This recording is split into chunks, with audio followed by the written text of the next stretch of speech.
overs, followed by 30 GHD sit-ups. After all of that, a 84-foot axle bar front rack walking lunge to the finish line.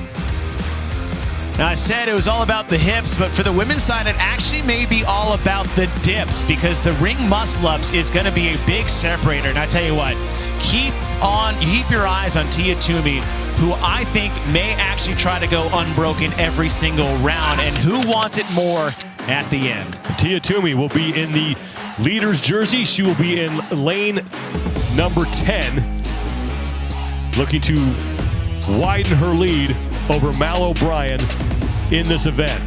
Mal O'Brien will be right next to her in lane 11, but in lane number 12, Hayley Adams, who, as we mentioned, is now inside the top 5. Tia Toomey is where we are all used to seeing her, on top of the overall standings, but only by 2 points. Let's go down to Nikki Brazier.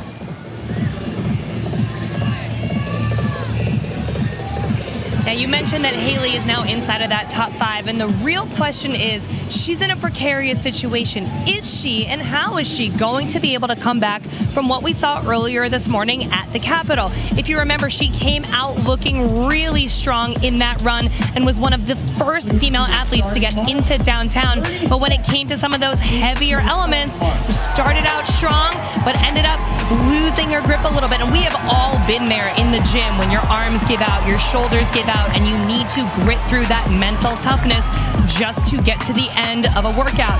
A couple things we do know about Hayley: she trains with Mayhem, she trains with Rich Froning, which means she trains not only her physical strength, but her mental strength as well. We'll see if it works. Hayley Adams is masterful on the GHD. And through this grunt work style in the middle, I think this does play to her strengths a bit.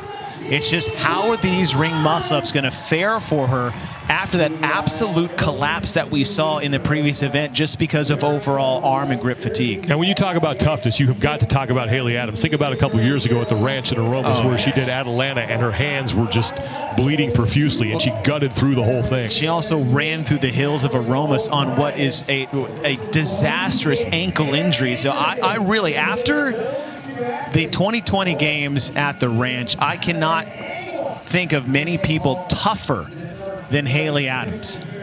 Tia Toomey is your leader early here on these first set of 12 ring muscle-ups. She is done, and she'll get right to work on the log.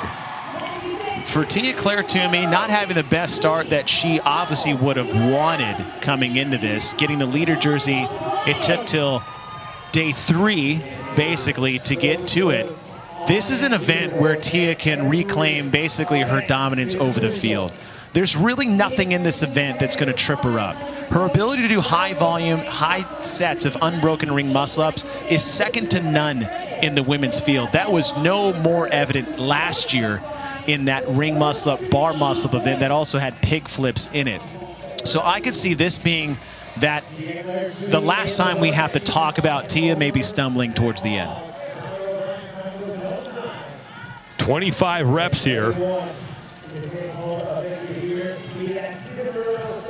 At the 37 rep mark is when they will be able to move on to the first set of GHDs. And Tia Toomey continues to lead here through 32 of the 67 reps in this first round.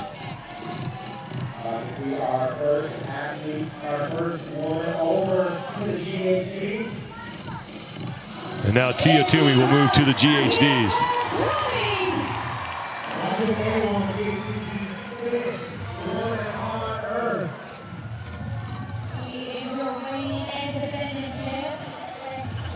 Toomey's only stumble was in the skill speed medley. That's event 3 when she finished 23rd, did not even make it into the second round. And it is such an odd stumble when you think of the one movement that gave her that place finishing, and it was single unders. But the amount of points that she lost because of that, I almost liken it back to 2018, where a sandbag fell out of Matt Fraser's backpack and he lost 45 points because of it. It wasn't a measure of him not having the ability to do well in a certain event. It was something as simple as a single under. 75 single unders unbroken is the reason why she was in the hole at which she was.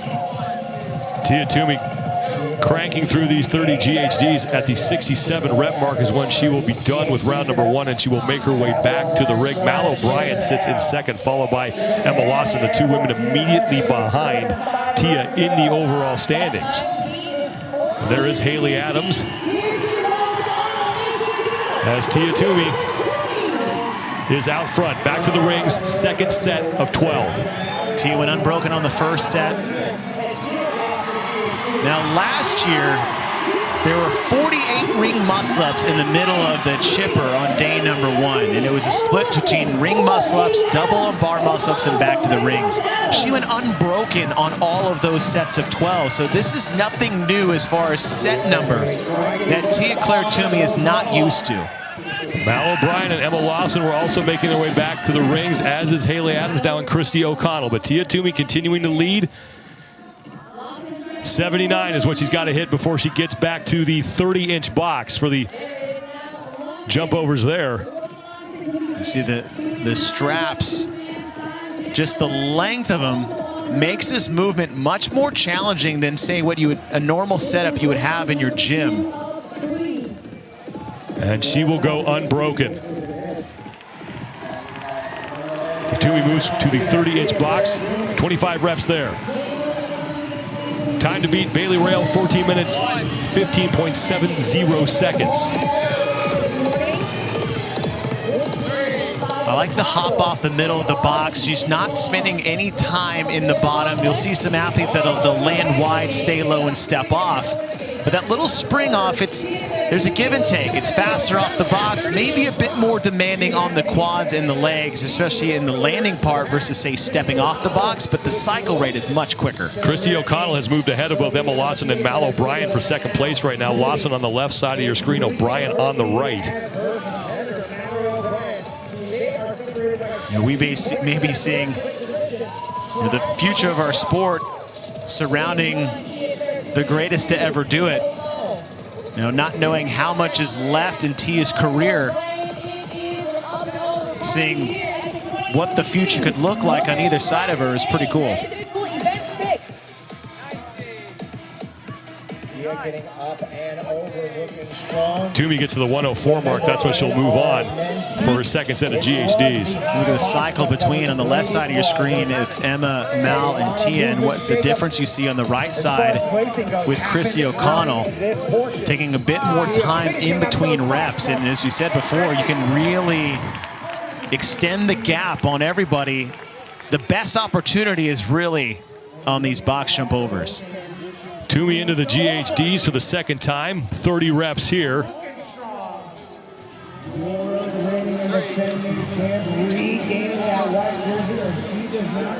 Bear Complex is the official grip of the Noble CrossFit Games. Head to bearcomplex.com to shop the best grips on the planet. Get up to 15% off.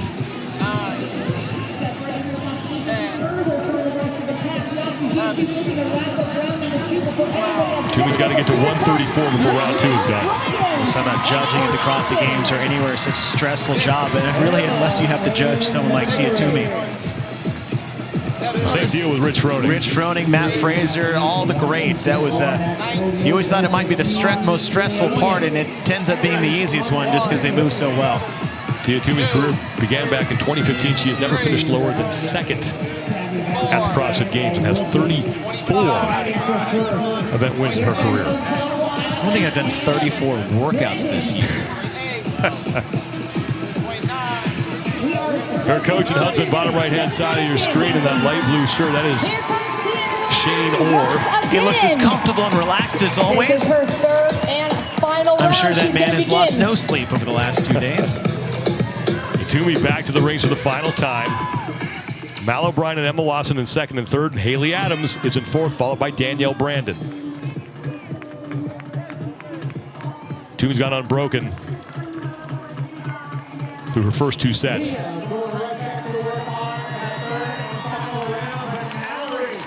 The trick when you're using long straps is what Tia's doing very well, and watch her gather herself at the base of the ring dip where she squeezes in really tight. A lot of times when you have smaller straps and that's not an issue, you can kind of land and press out immediately, but watch her turnover. She'll land, secure, and then separate the dip portion, where if it was shorter straps and less length on the straps themselves, is that she'd be a lot quicker out of that dip. But if you're too fast, you can fall through. It can slip out much easier on these long straps.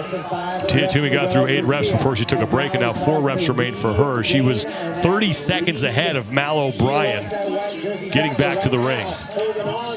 Emma Lawson is now back, as is Mal O'Brien, on the right side. Tia Toomey moves on to the jump over the pigs.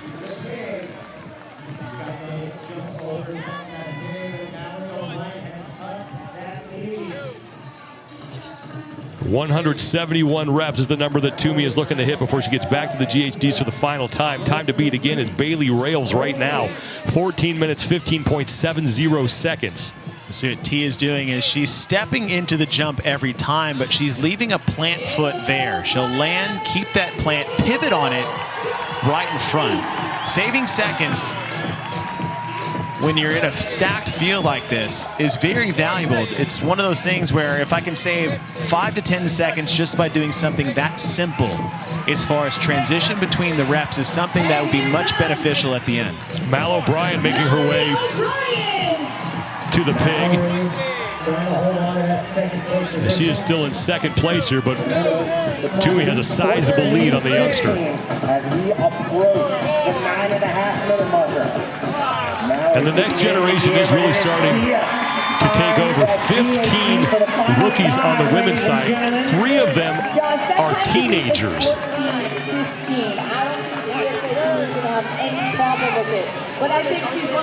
Toomey onto the GHDs for the 3rd and final time. Let's give it up for Tia-Clair Toomey.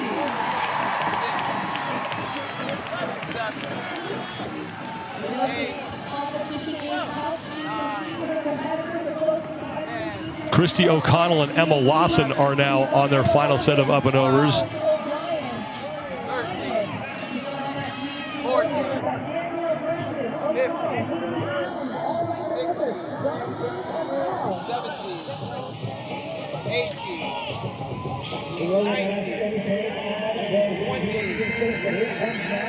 Toomey with 10 to go. Mal O'Brien now into the GHDs for the last time. 4,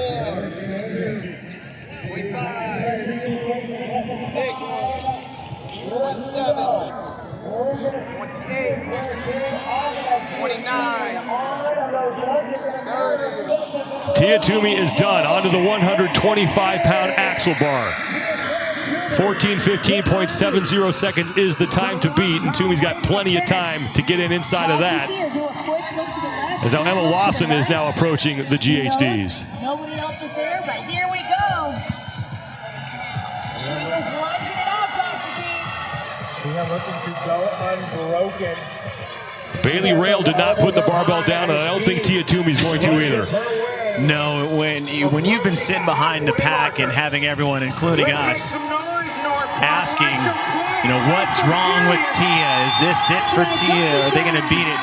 And the one really easy way to quiet the noise, other than putting on that red and white, is to come out here and do this to the field in the next event once you got back in the top of the leaderboard.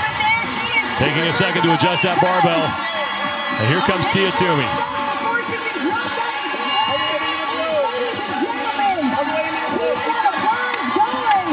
And now a quick break, but she is so far ahead, that's just a minor inconvenience. Kids, mom's home, and I think playtime is over.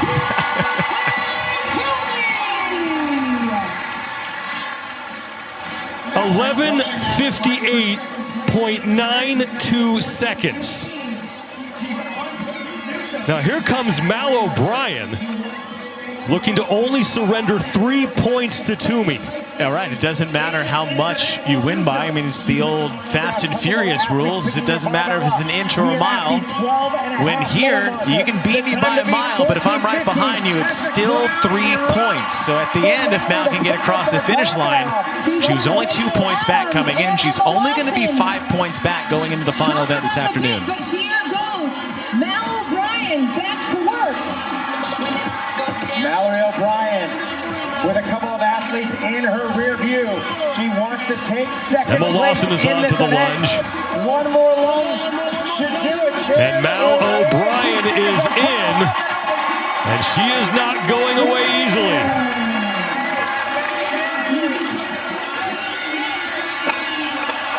Hayley Adams is on the lunge, and she was getting close to Emma Lawson.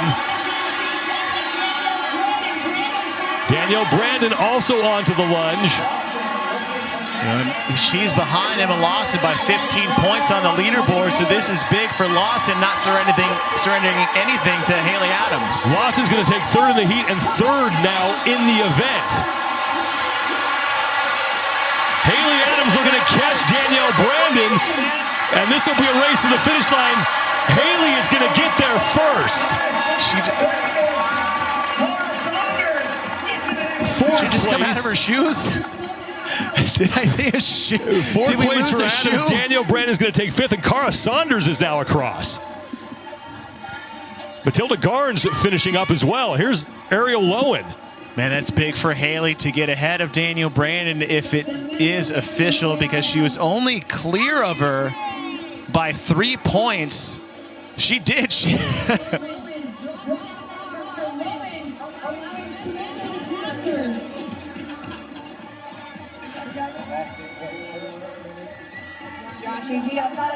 Here comes Paige Semenza.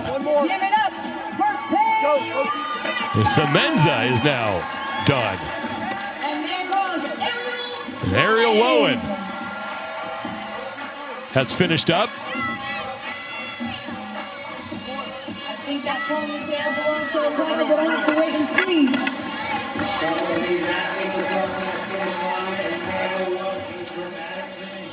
Chrissy O'Connell finishing up.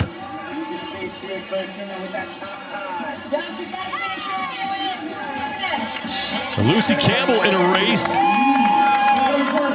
with Laura Horvath, and Horvath is going to edge her out. Lucy Campbell.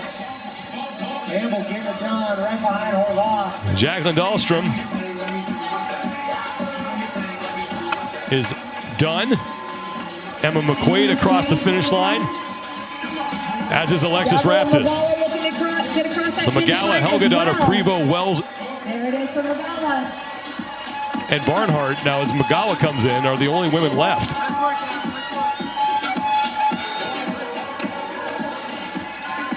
Turi Helgadottir is across. Here comes Carolyn Prevost.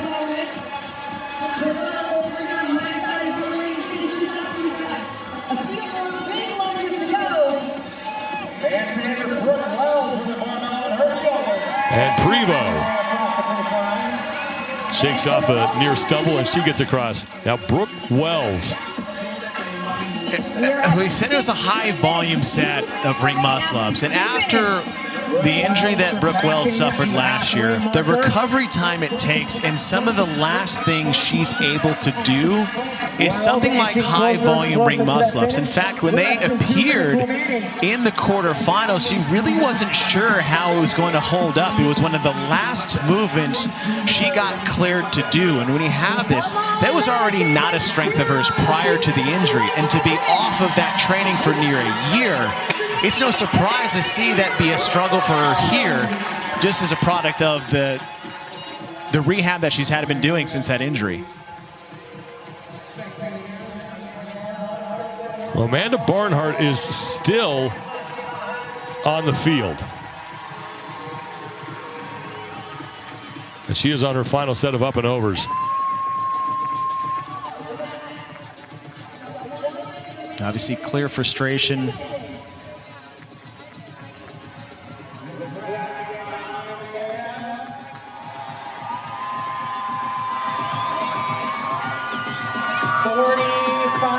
Barnhart in 16th place overall. She was 7th in the last event. And you wonder how big of an effect that had on her.